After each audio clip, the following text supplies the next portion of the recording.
क्या है आध्यात्म? दर्शन, चिंतन धारा, विद्या या संस्कृति की परंपरागत विरासत। आध्यात्म दर्शन यानी जीवन का शाश्वत सत्य। मानव जीवन से जुड़े शाश्वत सत्यों को जानिए और समझिए उपासक डॉक्टर सोहन राज तातेड़ से हमारे खास कार्यक्रम आत्मविज्ञान में। आत्मविज्ञान यानी सही दृष्टि, सही सोच। भाई और बहनों, मातृशक्ति को नमन। स्टूडियो में आपका हार्दिक स्वागत है, अभिनंदन है, सत्कार है। आत्मविज्ञान, साइंस ऑफ द सोल के अंतर्गत हम आपको सही दृष्टि, सही सोच, राइट थिंकिंग, राइट विजन के माध्यम से आपकी जो रॉन्ग बिलीफ है, आपके जो नकारात्मक सोच है, उसको हम सकारात्मक बदलते हैं। और ये सारा कार्य प्रतिदिन नए नए एपिसोड्स के माध्यम से होता है। हमारा उद्देश्य है ये कि आप एक अच्छे इंसान बने, ताकि कि आपका पारिवारिक जीवन और आपका जो है जिस क्षेत्र में आप काम कर रहे हो वो सारा जीवन संतुलित हो और कुल मिलाकर के आप एक अच्छे नागरिक बन सके और अपने जीवन को बहुत सही तरीके से सही दिशा के अंदर जीवन यापन कर सके। ये हमारा उद्देश्य है। हम व्यक्ति को सुधारना चाहते हैं, इसीलिए हमने आत्मविज्ञान कार्यक्रम रखा है। और आत्मविज्ञान कार्यक्रम के केंद्र में आत्मा है। जिसके केंद्र में आत्मा होती है वहाँ सब बात प्रमाणित होती है और सब बात उद्देश्य पूर्वक होती है। तो आज हम एक बहुत ही सुंदर विषय लेकर के आपके सामने प्रस्तुत हो रहे हैं। तो आज का हमारा विषय है अज्ञान ज्ञान। भाई और बहनों, बहुत ही सुंदर विषय है। हमारे जीवन के लिए ज्ञान का होना बहुत ज़रूरी है।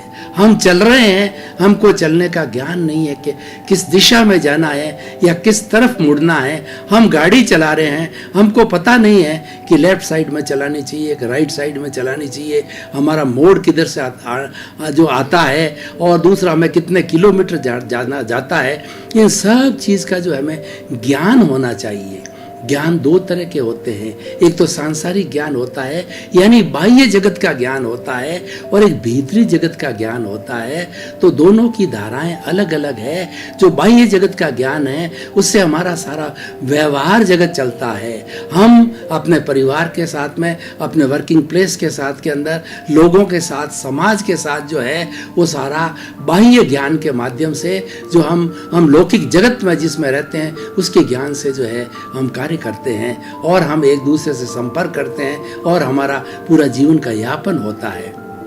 अब देखिए, ज्ञान और अज्ञान में फर्क क्या है। ज्ञान के साथ में जब हमारा राग द्वेष मिल जाता है तब वो अज्ञान हो जाता है।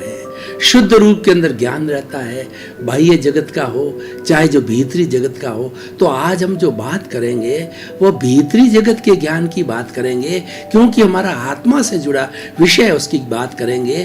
तो देखिए कि हमारा अंतःकरण होता है, भीतरी जगत के अंदर अंतःकरण होता है। वो अंतःकरण किसका बना होता है? वो होता है मन, बुद्धि, चित्त और अहंकार, चारों मिलकर के अंतःकरण बनाते हैं। मन का कार्य होता है कि जो हमारी 5 इंद्रियां हैं, स्पर्शन, रसन, घ्राण, चक्षु, श्रोत्राणि इंद्रियाणी, ये इंद्रियां बाहरी जगत के अंदर जो कुछ भी हमारा व्यवहार जगत में काम चलता है उनके विषय लेते हैं। और इनके कुल जो 5 इंद्रियों के 23 विषय होते हैं, ये विषय लेकर के और मन को दे देती है। अब देख, मन उसकी परियोजना बनाता है। मन के 3 कार्य है। वर्तमान काल की योजना बनाना, और दूसरा क्या है कि भूतकाल की जो है स्मृति करना, भविष्य काल की कल्पना करना। स्मृति भी जरूरी है, स्मृति के बिना हमारा जीवन नहीं चलता, और कल्पना भी जरूरी है। यानी हम भूत, भविष्य और वर्तमान तीनों को साथ लेकर ही अपने जीवन का संतुलन कर सकते हैं। हम इसका खंड खंड नहीं कर सकते, हम इनको अखंड के रूप के अंदर हमें जानना होता है। लेकिन रहना चाहिए वर्तमान में। अधिकतर समय हमारा प्राय सारा समय वर्तमान में जीना चाहिए। अब देखिए, ये तो हो गया मन। मन का जो है वो 2 कार्य हो गए। उसके बाद में मन सारा चिंतन करके और जो इंद्रियों के द्वारा हमको विषय मिले हैं वो सारी योजना करके और अपने बॉस जो है बुद्धि को दे देता है। बुद्धि दो तरह की होती है, सुबुद्धि होती है और कुबुद्धि होती है। सुबुद्धि होती है वो सही सही निर्णय लेती है, कुबुद्धि होती है वो गलत निर्णय ले लेती है, और बुद्धि है एक जज का, एक निर्णायक का काम करती है। मन, बुद्धि और तीसरा चित्त। चित्त है हमारी आत्मा की शक्ति को चित्त कहते हैं। आत्मा को अनंत चित्तों वाला कहा गया है, यानी इसकी जितनी शक्ति है, जिसकी एनर्जी है, वो शरीर के हर एक अवयव, हर एक कोशिका तक पहुंचती है, और वो कोशिका तक पहुंचने के कारण हर कोशिका अपने आप में एक पावर हाउस बनाया जाता, कहा जाता है। और एक कोशिका को अगर व्यक्तमान नर की एक कोशिका को निकाल करके कल्चर मीडियम के माध्यम से प्रिजर्व करके मादा के गर्भ के अंदर उसको रख दिया जाता है, और उसको जलवायु, टेम्परेचर, आर्द्रता, जितना एक गर्भ निर्माण के लिए वातावरण आवश्यकता होता है, वैसा एनवायरनमेंट के अंदर उस कोशिका को रखा जाता है। तो रखने के बाद में 9 महीने के बाद में उसका जो बच्चा तैयार होता है वो हूबहू क्लोन तैयार हो जाता है जिसकी कोशिका है। तो लेकिन यह कार्य जो है कि अनैतिक न हो, इस पर इसलिए रोक लगा दी गई है। 2, 4, 5 एक्सपेरिमेंट अमेरिका में हुए थे। तो ये चित्त जो है वो हमारी चेतना की शक्ति है, और चेतना की शक्ति से ये हाथ हिलता है, चेतना की शक्ति से मैं बोलता हूँ, चेतना की शक्ति से चिंतन करता हूँ। मनुष्य हर कार्य चेतना की शक्ति से करता है, और हमारे स्थूल शरीर पर जो चेतना की शक्ति काम करती है उसको हम चित्त कहते हैं। तो मन, बुद्धि, चित्त, और उसके बाद देखिए ये सारा अपना अपना काम करते हैं, जो भी नॉर्मल रूप के अंदर चिंतन करते हैं। अब अहंकार, अहंकार एक शब्द है, इसको हम क्रोध, मान, माया, लोभ भी कह सकते हैं, इसको हम कषाय भी कह सकते हैं, और इसको हम राग, द्वेष भी कहते हैं। ये बुराई है जब ये मिश्रण हो जाता है मन, बुद्धि, चित्त के साथ में अहंकार, तो हमारा जो ज्ञान, हमको सीधा सीधा ज्ञान मिल रहा है, वह अज्ञान के रूप में परिणित हो जाता है। अहंकार हमारे को श्रद्धा नहीं करने देता। इतना जितना मन, बुद्धि, चित्त है वो तो अपना जिस रूप के अंदर बताया गया है उस रूप में कार्य करेगा, लेकिन अहंकार के आते ही राग, द्वेष के साथ में मिक्सचर होने से ही जो हमारी सुबुद्धि होती है वो कुबुद्धि कह जाती है। इसीलिए कषाय को रंगा हुआ कहते हैं। राग, द्वेष रंगा हुआ है, ये अशुद्धि है, और ये हमें जो है भटकाता है 84 लाख जीवा योनि में, और ये सारी बुराइयों की जड़ है वो अहंकार होता है। अब देखिए कि इस अब ज्ञान और अज्ञान की हम बात करते हैं कि हमारे जीवन के अंदर ज्ञान क्या और अज्ञान क्या है। सबसे बड़ा ज्ञान क्या है कि अपने स्वरूप की अनुभूति करना, मैं कौन हूं। जब ये अनुभूति हो जाती है सही सही तरीके से, तो वास्तव में सच्चा ज्ञान होता है, वो आत्मज्ञान होता है। और जब तक ये अनुभूति नहीं होती है तब तक है हमारा अज्ञान रहता है। जिसको अपने स्वरूप की जो है जानकारी नहीं, जिसको अपना सेल्फ रियलाइजेशन नहीं है, जिसको आत्मा का अनुभव नहीं है, वो सारा अज्ञान कहलाता है। और अज्ञानी व्यक्ति होता है वह संसार में भटकता रहता है, और अज्ञान का कारण यह है कि राग, द्वेष उसके अंदर जुड़ जाता है। और जब ज्ञान मिलता है, ज्ञान कैसे मिलता है कि ज्ञान को प्राप्त करने के लिए हमें गुरु को ढूंढना पड़ता है, ज्ञानी को ढूंढना पड़ता है। जैसे स्वामी विवेकानंद ने अपना गुरु ढूंढने के लिए जो है वो घूमते रहे, बहुत सी जगह घूमे, वो ईश्वर का साक्षात्कार करना चाहते थे, और ईश्वर के साक्षात्कार के लिए गुरु की आवश्यकता बहुत जरूरी है। कहा भी गया है, गुरु गोविंद दाऊ खड़ेर काके लागू पाए, बलिहारी गुरु आपनी गोविंद दियो बताए। गोविंद की प्राप्ति के लिए, ईश्वर की प्राप्ति के लिए गुरु का मार्गदर्शन का होना बहुत जरूरी है। और एक समय ये आया कि रामकृष्ण परमहंस के पास में जो है स्वामी विवेकानंद आए, और एक दूसरे को प्रथम दृष्टवा देखते ही जो है रामकृष्ण परमहंस ने सोचा कि मुझे शिष्य मिल गया, और जो है उनकी जो स्वामी विवेकानंद की चेतना ने अनुभव किया कि मुझे गुरु मिल गया। दोनों ने एक दूसरे को पहचान लिया। स्वामी विवेकानंद के परिवार में आर्थिक स्थिति बहुत कमज़ोर थी, उनके बहुत भाई बहन थे और अच्छी तरह से उनके जो है भोजन वगैरह की व्यवस्था नहीं थी, आर्थिक दृष्टि कमज़ोर होने के कारण। तो उनके रामकृष्ण परमहंस गुरु ने कहा कि मैं देवी का भक्त हूँ, उपासक हूँ देवी का, तुम काली माँ के जो मंदिर में जाकर के और तुम उससे जो अर्थ, उसके लिए धन की प्राप्ति, ताकि कि तुम्हारा सांसारिक जीवन, तुम्हारा परिवार का व्यवहार जीवन जो है अच्छा बने। तो गुरु की आज्ञा से वो देवी के सामने गए और स्वामी विवेकानंद ने जब देवी को देखा कि इतना इतना भव्य और इतना जो उनका ज्ञान टपक रहा था, तो वो तो अपनी बात को तो भूल गए और उन्होंने देवी से प्रार्थना की कि हे देवी, गिव मी एनलाइटनमेंट, मुझे ज्ञान दो और मुझे आत्मा की अनुभूति कराओ, मुझे सेल्फ रियलाइजेशन कराओ और मैं कौन हूँ इसका मुझे परिचय कराओ। यानी उन्होंने देवी से ज्ञान मांगा। यही आज का विषय हमारा कि ज्ञान क्या है। तो देवी ने उनके जो है वो व्यवहार से और उनके जो है सुपात्र होने के कारण जो है देवी प्रसन्न हुई और उन्होंने उनको जो आशीर्वाद दिया। और विवेकानंद 36 वर्ष की उम्र तक ही जिए, लेकिन उन्होंने इस दुनिया को वो दिया कि शताब्दियों तक वो अमर हो गए। 150 वर्ष तो हमने अभी उनके मनाई है और आने वाली शताब्दियों में वो हमेशा अमर रहेंगे, क्योंकि उनको सेल्फ रियलाइजेशन हो गया था। उन्होंने ये परीक्षण कर लिया था कि मैं कौन हूँ, अपनी वास्तविकता का पता चल गया था। तो यही आज का विषय है कि सबसे पहले पहचान करो कि मैं कौन हूँ, उसके लिए ज्ञानी चाहिए। ज्ञानी क्या करता है, देखिए ज्ञानी की क्या कृपा होती है। वो ज्ञानी जो हमारा राग द्वेष रूपी जहर है, उस थैली को जो है शल्य चिकित्सा करके फेंक देता है, जहर की थैली को हमेशा हमेशा के लिए हटा देता है। और हमारे मन वचन काया की जो 3 बैटरियां अहंकार से चार्ज होती है, उसका चार्जिंग पॉइंट बंद हो जाता है, एब्सोल्यूट बंद हो जाता है। तो उस केस के अंदर हमारा डिस्चार्ज अहंकार रहेगा।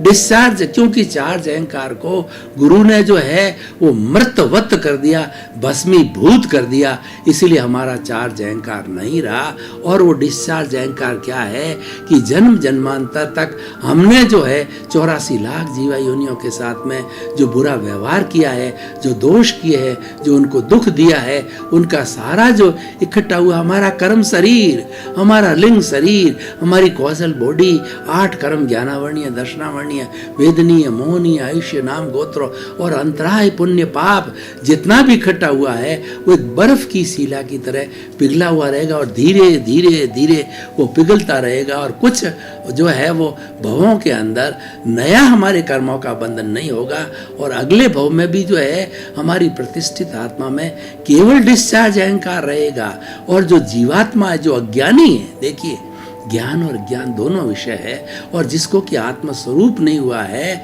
वो मैं कौन हूँ उसकी जानकारी नहीं हुई है, तो वह जीवात्मा होता है। वो जीवात्मा हर बार जब नया शरीर धारण करता है, अपने कॉजेज डालने के कारण, अपने कर्मों के कारण, अपने राग द्वेष के कारण, तब जो है उसकी नई प्रतिष्ठित आत्मा बनती है। मतलब नया चार्ज कर्म होता रहे, नया जो है चार्ज अहंकार होता है। लेकिन जिसने ज्ञान ले लिया है उसकी प्रतिष्ठित आत्मा हर भव में वही रहेगी। जितने भी भव करेगा वो न्यूनतम भव करेगा और उसके अंदर वो रहने के कारण जो है खाली डिस्चार्ज अहंकार हो गया, नया कर्मों का बंधन नहीं। और वो भुगतना जरूर है, क्योंकि ऐसा कहा गया है कि व्यवहार शुद्धि के बिना निश्चय शुद्धि नहीं है। तो इसीलिए हमें व्यवहार शुद्धि का अर्थ यह है कि जन्म जन्मांतर से जो हम कर्मों का चिट्ठा साथ में लेकर के आए हैं, कर्म रज को, राग द्वेष को, कषाय को, क्रोध मान माया लोभ को, उसके एक एक परमाणु को हमें धोना होगा। धोने की भी विधि है, सामायिक, आलोचना, प्रतिक्रमण, प्रत्याख्यान। ये चतुर्थ पुरुषार्थ जो है वो बताए गए हैं कि इनका उपयोग करके हम उन कर्मों को धो सकते हैं, जन्म जन्मांतर के कर्मों को। और दूसरा, जब हमको ज्ञान हो गया तो ज्ञान क्या हुआ कि मैं अलग हूं, शरीर अलग है। ज्ञानी हमको ज्ञान करवा देता है, भेद रेखा खींच देता है, शल्य चिकित्सा कर देता है, चीरा फाड़ा कर देता है कि लो ये तुम्हारी आत्मा और लो ये तुम्हारा शरीर। तुम्हारी जो आत्मा है वो तो ज्ञाता है, वो तो दृष्टा है, और वो अक्रिया है, वो अरूपी है, वो अनंत ज्ञान वाला है, वो अनंत दर्शन वाला है, अनंत शक्ति वाला और अनंत सुख का धाम है, जो कि हमारा साध्य है और जो हमारा उद्देश्य है। उस अनंत सुख के धाम की प्राप्ति करने के लिए ही हम ये सारा कार्य कर रहे हैं, और उसीलिए आत्मविज्ञान कार्यक्रम रखा हुआ है कि हम अक्षय सुख की प्राप्ति करें, हम मुक्ति को जावें। We should go for the salvation, liberation, free from all the bondage and can have a bliss. वो ब्लिस है हमारा अक्षय सुख है, उसकी प्राप्ति के लिए ही ये सारा कार्य कर रहे हैं, उसकी प्राप्ति के लिए ज्ञान की प्राप्ति करते हैं। मैं कौन हूँ इसकी प्राप्ति इसीलिए करते हैं कि हमें अक्षय सुख की प्राप्ति हो जाए। जब ज्ञान की प्राप्ति हो जाती है तो हमारी आत्मा तो निष्क्रिय है, वो कुछ भी नहीं करती, आत्मा की तो प्रेजेंस रहती है। आत्मा की प्रेजेंस से ये हाथ हिलता है, कराने वाला है वो राग द्वेष है, और करने वाला ये शरीर है। इसलिए शरीर के लिए कहा गया है कि ये पूर्व जन्मों के कर्मों के भुगतान के लिए मिला है, और ये करने वाला है, ये भुगतने वाला है, इसको भुगताता है अहंकार।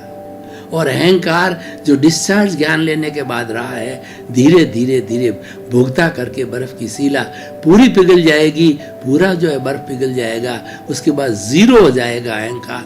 तो जीरो अहंकार को हम संपूर्ण निर्जरा कहते हैं, और धीरे धीरे डिस्चार्ज अहंकार से बर्फ की सीला पिघलती है, इसका मतलब निर्जरा हो रही है, झरण हो रहा है। झरना कैसे झरता है और जो शहद की बूंद टपक करके कैसे झरती रहती है, उसी तरीके से ठीक हमारे शहद की तरह जो है आत्मा के साथ में कर्म शरीर, पूरी आत्मा पूरे शरीर के अंदर एक एक आत्म प्रदेश पर असंख्य असंख्य कर्मों के परमाणु हैं, और वो परमाणु शिथिल होकर के और झड़ते रहते हैं। वो झड़ते हैं हमारे जो है वो ज्ञाता दृष्टा भाव से, हमारे अकर्ता भाव से, 5 आज्ञा में रहने से, संवर में रहने से, संभाव में रहने से, ज्ञान में रहने से। जब हम इस तरीके की बात का चिंतन करते हैं तो हमारा ज्ञान जो है व्यवस्थित रहता है और वह अज्ञान को काटता है। देखिए 3 तरह की हमारी चेतना होती है। पहली चेतना का स्तर होता है वो हमारी जीवात्मा है, दूसरी हमारी अंतरात्मा है, और तीसरा परमात्मा है। परमात्मा हमारा लक्ष्य है। परमात्मा होने के बाद हम ब्लिस की प्राप्ति करते हैं, अक्षय सुख की प्राप्ति करते हैं, और ब्रिज है वो अंतरात्मा है। और जीवात्मा से हम अंतरात्मा ज्ञानी की कृपा से आते हैं, वीतराग विज्ञान से आते हैं, मोक्ष विज्ञान से आते हैं, अक्रम विज्ञान से आते हैं। हमें ऐसा ज्ञानी मिलना चाहिए जो कि शल्य चिकित्सा करके हमको सम्यक दर्शन दे दे। ये सम्यक दर्शन है, ये असली ज्ञान है, इसको सम्यक ज्ञान कहा जाता है, इसको राइट विजन कहा जाता है। और जब ये मिल जाता है तो हमारी मोक्ष की नींव लग जाती है और हम अक्षय सुख की ओर बढ़ते रहते हैं। तो भाई और बहनों, ज्ञान और अज्ञान का अंतर हमने जाना, तो इसीलिए हमें कोशिश करनी चाहिए इस जीवन के अंदर किसी न किसी तरीके से अच्छे गुरु या अच्छे जो है वो एक ज्ञानी पुरुष को ढूंढ करके हमें ज्ञान लेना चाहिए, क्योंकि ज्ञान प्राप्ति में गुरु की कृपा बहुत मुख्य होती है। गुरु बिना ज्ञान नहीं है, गुरु का और मार्गदर्शन का होना जरूरी है, उसका अनुभव है, उसकी कृपा से मिलता है। हमें गुरु को ढूंढना, असली गुरु को ढूंढना है, ये हमारा लक्ष्य है, जो कि हमको जीवात्मा से अंतरात्मा बना दे। अब देखिए कि हम अंतरात्मा तो बन गए, लेकिन इसका शुद्धिकरण कैसे करें? जन्म जन्मांतर से जो है हमारे कर्मों का बंधन हमारे साथ के अंदर है, तो हम उन कर्मों के बंधन को कैसे तोड़ें? तो हम एक प्रयोग करना चाहते हैं कि पूर्व जन्म के अंदर कई जन्मों के अंदर 84 लाख जीवा योनि जो मात्र उत्पत्ति स्थान है, और वो जीवों की संख्या तो असंख्य अनंत है, उनसे हम जो है क्षमा याचना करके उनसे एनओसी लेना है। ये सबसे बड़ा शुद्धिकरण का काम है। वो एनओसी कैसे ली जाती है, मैं आपको एक प्रयोग कराना चाहता हूँ कि आंखें कोमलता से बंद, रीढ़ की हड्डी एंटीना की इसी तरह सीधी, और दोनों आता जो है, ये जो है ध्यान मुद्रा के अंदर रखते हुए मैं बोलता जाऊंगा, आप चिंतन करते जाइए। आप 84 लाख जीवा योनियों का आह्वान कीजिए। हम पितरों का आह्वान करते हैं, जैसे 84 लाख जीवा योनि की अव्ययबाद आत्मा है। अव्ययबाद आत्मा वह होती है जिसके अंदर कोई रोक टोक नहीं होती है, और हमारी बात अव्ययबाद आत्मा तक बिना अवरोध के उनके तक पहुंच जाती। किसी तार की, किसी माध्यम की जरूरत नहीं है। तो हमने 84 लाख जीवा योनि को आह्वान किया, वो सब हाजिर हो गई हैं शुद्ध आत्माएं। मैं उनको प्रणाम करता हूँ, उनको नमस्कार करता हूँ, और एक बच्चे की तरह हृदय खोल कर से उनसे मैं प्रतिक्रमण करता हूँ कि संसार रूपी नाटक के प्रारंभ से अध्यक्षण पर्यंत आप में से किसी का मेरे द्वारा मन से, वचन से, काया से, करने से, करवाने से, अनुमोदने से आपको किंचित मात्र भी मेरा द्वारा दुख हुआ है तो मुझे क्षमा करो, क्षमा करो, क्षमा करो। सबसे पहले मैं आपको क्षमा करता हूँ। आप समस्त जो है वो अव्ययबाद आत्माओं को मैं जो है एनओसी देता हूँ, मैं मेरी तरफ से मुक्त करता हूँ। मेरा कोई हिसाब बाकी नहीं है, और आप मुझे सब एनओसी दो, आप मेरा हिसाब क्लियर करो, क्योंकि मैंने शुद्ध अंतःकरण से आपसे क्षमा याचना कर ली, शुद्धिकरण किया, प्रतिक्रमण किया, प्रायश्चित किया। ये सबसे बड़ा शुद्धिकरण का अमोघ मंत्र है। आप मुझे क्षमा करो, क्षमा करो, एनओसी दो। एक भी कि एनओसी आप में से बाकी रह गई तो मैं मुझे मुक्ति की प्राप्ति नहीं होगी, और मुझे मुक्ति जाना है। मुझे सिमंदर स्वामी के चरणों में शीघ्र जो है उपस्थित होकर के वहाँ जन्म लेकर के और 2-3 भाव में मुक्ति को प्राप्त करना है। ये मेरा लक्ष्य है। आप मुझे क्षमा करो, क्षमा करो, एनओसी दो। तो भाइयों और बहनों, इस तरीके से हम 84 लाख जीवा योनि प्राणियों से अपना प्रतिक्रमण करके, जब हम अतिक्रमण हो जाता है, यानी हम किसी को दुख दे देते हैं, किसी को कष्ट दे देते हैं, तो पाप की परिभाषा में आता है, वो दोष की परिभाषा में आता है, और उसका शुद्धिकरण जरूरी है। उसको हटाने का नाम ही जो है हमारा, वो हमारे भीतर विराजमान है, उसका नाम जो है आश्रव है। और हमने ज्ञान लिया तो आश्रव का मतलब है संवर की प्राप्ति हो गई। संवर क्या? हमारा ज्ञाता दृष्टा भाव है, संवर हमारी प्रज्ञा है, संवर हमारा संयम है, और संवर जो है हमारा जो है संभाव है। इस स्थिति में हम रहते हैं तो संवर की स्थिति होती है, और संवर की स्थिति में ज्ञाता दृष्टा भाव, मात्र ज्ञाता दृष्टा भाव से राग द्वेष रहित होकर के, क्योंकि कर्मों का बंधन जो करवाता है वो राग द्वेष करवाता है, और ज्ञाता दृष्टा भाव में राग द्वेष नहीं है, वहाँ संभाव है, और वहाँ समता की साधना है। तो जब समता की साधना एक प्रतिरोधात्मक शक्ति के रूप में कार्मण शरीर के ऊपर जाकर के खड़ी होती है, प्रतिरोधात्मक शक्ति के रूप में, शुभ भावों के रूप में, तो कर्मों का निर्झरण तुरंत चालू हो जाता है, और जो हमारा कर्म शरीर में टर्बुलेंस पैदा हो जाती है। और जिस तरीके से हम दूध गर्म करते हैं और दूध के परमाणु ऊपर उड़ते हैं और वो धीरे धीरे जगह छोड़ करके गर्म होते हैं, ठीक उसी तरीके से टर्बुलेंस होने के कारण जो है वो शिथिल होकर के कर्म और उनका झरण चालू होता है, जिसको निर्जरा कहते हैं। भगवान ने 2 ही धर्म बताए हैं, एक तो संवर और दूसरा निर्जरा। संवर जो है हमारा तप है, ये त्याग है संवर, और निर्जरा उसका परिणाम है। जहाँ जहाँ संवर होगा, जहाँ जहाँ तप होगा, वहाँ निश्चित रूप से निर्जरा होगी। निर्जरा परिणाम है, तो इसको हमें करने की आवश्यकता नहीं है, ये तो परिणाम तो स्वतः ही हो जाएगा। हमारा पुरुषार्थ है संवर में रहना, हमारा पुरुषार्थ है कि जो हमें प्रत्याख्यान करना, त्याग करना। प्रत्याख्यान क्या है कि 84 लाख जीवा योनि के प्राण, हे मेरे भीतर विराजमान शुद्ध आत्मा भगवान, मुझे ऐसी शक्ति दो, जागृति दो कि 84 लाख जीवा योनि प्राणियों के भीतर जो है, जो विराजमान शुद्ध आत्मा भगवान के जो है वो मैं जो है वो निर्दोष दृष्टि से दर्शन कर उनको किसी को दुख न दूं, उनके प्रति बुरा विचार न लाऊं और उनके दोष न देखूं, ऐसी मुझे शक्ति दो, जागृति दो। ये शक्ति जागृति हमारे भीतर जो अव्ययबाद शुद्ध आत्मा है, अंतरात्मा है, परमात्मा है। देखिए ये 3 आत्मा के स्तर है, लेकिन इसका स्वरूप है वो मुक्त आत्मा का स्वरूप है, भगवान का स्वरूप है, वो मुक्ति का स्वरूप है। और ये भीतर तो एक जेल रेल की तरह बंधा हुआ है, ये मुक्त होना चाहते हैं। हमारा उद्देश्य भी इसको मुक्त कराना है, ताकि कि ये शरीर जो है हमें सुख दुख की अनुभूति कराता है। और इस जब तक हमारा व्यवहार जगत है, जब तक हमारा शरीर है, कभी सुख मिलता है, कभी दुख मिलता है। हम सुख और दुख के पलड़े के अंदर झूलते रहते हैं, लेकिन हमको झूलना नहीं है। हमको तो अक्षय सुख चाहिए। अक्षय सुख आत्मा में है, अक्षय सुख बाहर नहीं है। अक्षय सुख आत्मा के ज्ञाता दृष्टा भाव में है, और ये अक्षय सुख है वो आत्मा का गुण है, ये आत्मा का लक्षण है, वो हमें प्राप्ति करनी है। तो भाई और बहनों, आज जो हमारा जो अज्ञान और ज्ञान का विषय अब हमें क्लियर हुआ, तो इस एपिसोड को जो है आज हम कसौटी पर कसें तो हम पाएंगे कि व्यक्ति मैं कौन हूँ अपना स्वरूप का ज्ञान कर लेता है तो वह सब कुछ प्राप्त हो जाता है। व्यक्ति दुनिया को बहुत जानता है, अपने आप को बहुत कम जानता है।